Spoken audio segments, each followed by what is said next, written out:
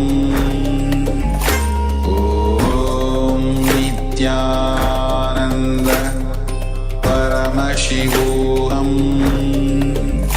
Om Nithyananda Paramashivoham Om Nithyananda Paramashivoham Om Nithyananda Paramashivoham. Yes, now post whatever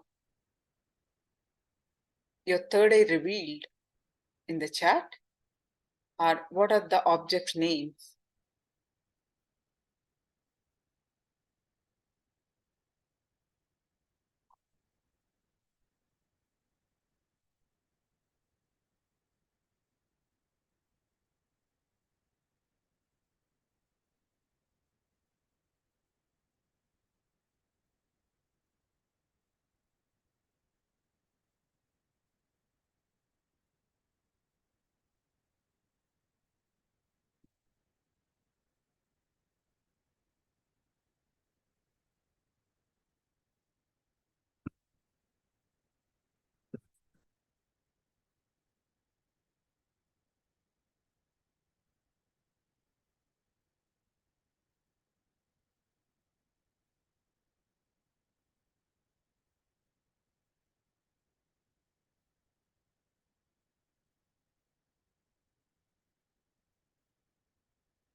Yes, now it's time to enter into our next session, Sahasrara Chakra. With the blessings of the Supreme Pontiff of Hinduism, let's start the Sahasrara Chakra.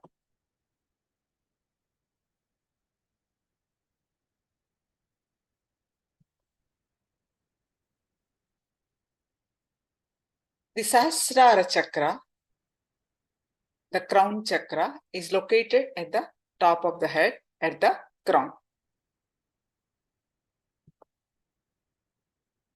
In Sanskrit, Sahasrara means 1,000 petaled. Sahasrara means 1,000 petaled.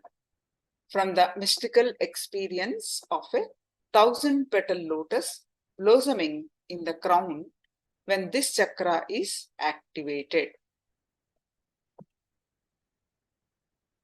It is a beautiful pramana from Shiva Samhita, verse 103. According to this pramana, the lotus, which is situated at the Brahmarandra. Brahmarandra is at the top of the crown. The hole at the top of the crown is called Sahasrara, the 1,000 petal.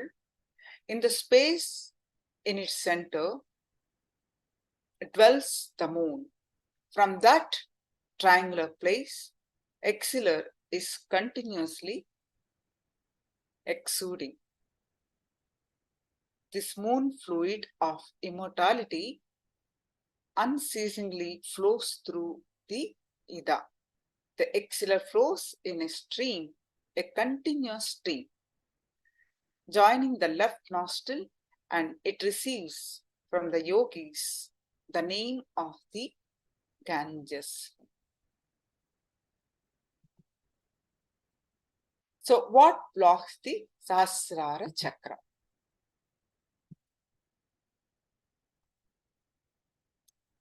Thought current of dissatisfaction in us and attitude of taking life for granted blocks this chakra. Intense and continuous discontentment is what blocks this chakra.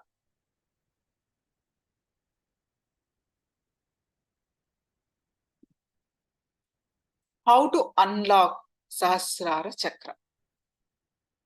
Feeling a flow of gratitude unlocks it. It can be permanently unlocked by constantly enriching others.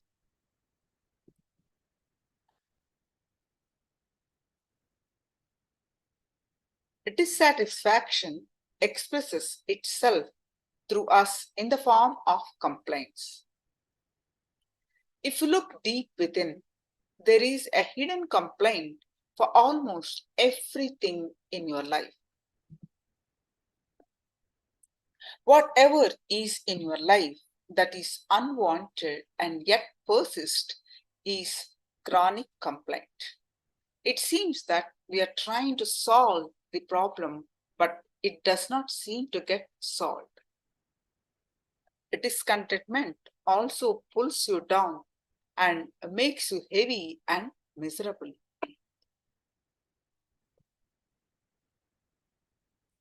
Complaints have two parts. The hidden pleasure that your ego or identity gets by keeping the complaint intact and running the complaint. Second, the price you need to pay for getting this hidden pleasure from the complaint. Each complaint is deeply associated with a fixed way of being or belief and a fixed way of acting. When your complaint is triggered, your response is limited to only one way of being, means just one kind of experience. Most of the time, your response are all fixed.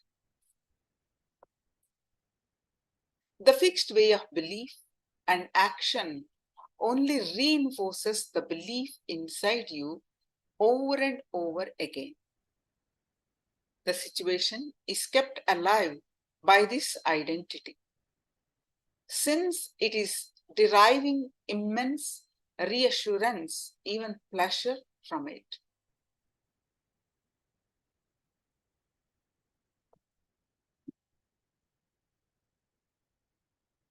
You get to determine others or life and avoid domination from others or from life when you run a complaint. You get to use the complaint to justify yourself or your behavior and also invalidate others or life. You get to win or avoid losing because your viewpoint gets more and more solidified each time the complaint repeats.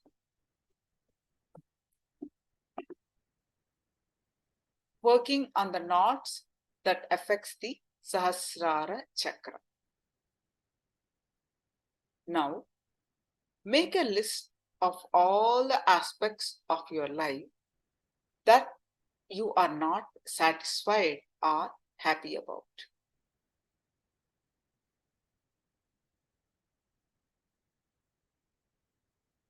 Look deeply into each of these aspects of your life and identify where you are not taking responsibility for your non-integrated and inauthentic thoughts, words, and actions that are present in these aspects of your life.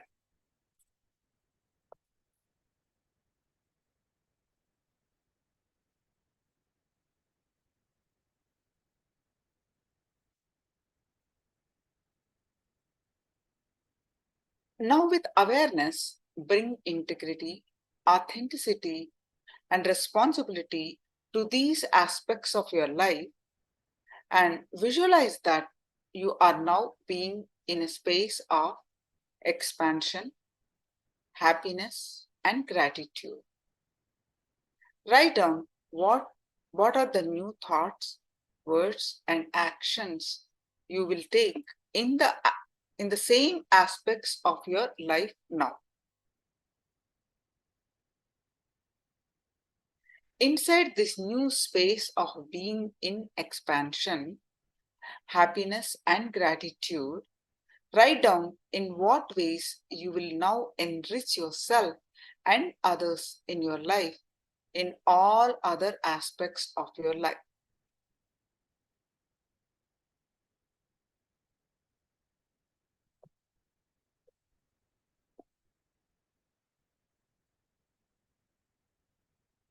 Life negative pattern or vasana. In Hindu literature, such self-fulfilling negative prophecies are called vasanas. Vasana in Sanskrit means smell.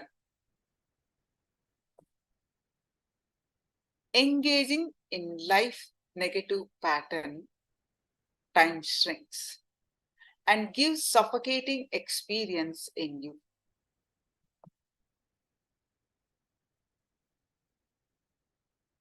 A real contentment is when you feel permanent gratitude towards the benevolence of existence. Real contentment asks for nothing more. It simply enjoys everything without a reason. It needs no reason. Remember that life itself is a gift to you. Can any one of you say that you have worked very hard to earn this life? No. That is why we don't realize its value. We simply take everything for granted. Our bodies, our daily food, the beauty of nature, everything is taken for granted.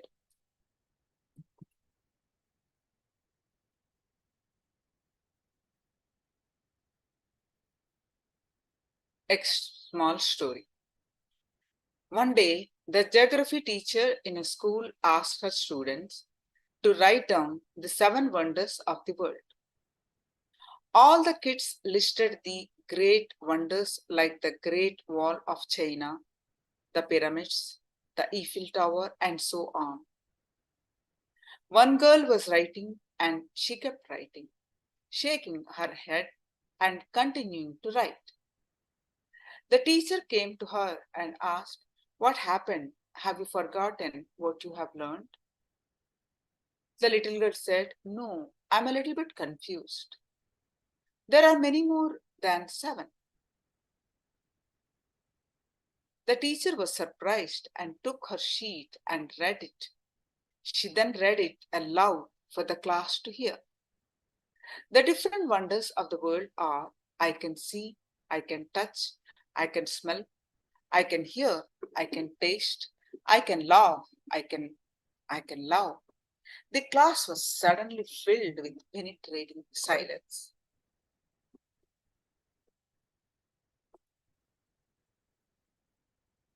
These small things are forgotten because we think that they are small. Everything becomes small to us when it is easily available. We always live with the what next attitude.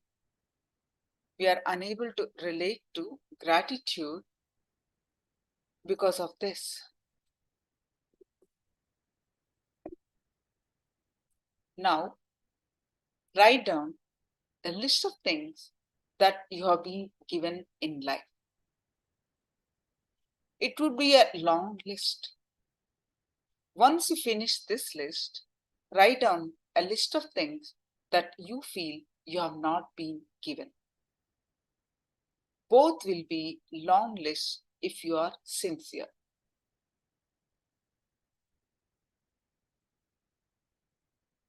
Please pen them down. The both lists, you can take a sheet of paper and make a mark in the center, and to the left side you can list of the things, of all the things you have been given, and in the right side that list of things which are not being given. I'm sure both the lists will be too long.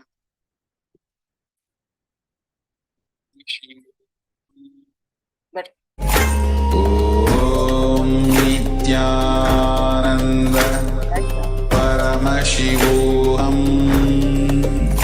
Om Nithyananda Paramashivoham. Om Nithyananda Paramashivoham. Om Nithyananda Paramashivoham. Om Nithyananda Paramashivoham. Om Nithyananda Paramashivoham. Om Nithyananda Paramashivoham. Om Nithyananda Paramashivoham. Om Nithyananda Paramashivoham.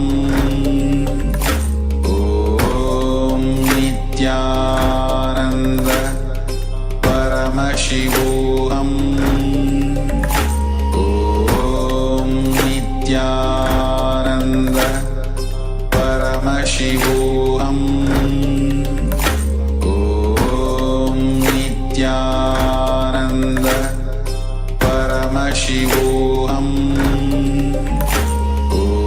Om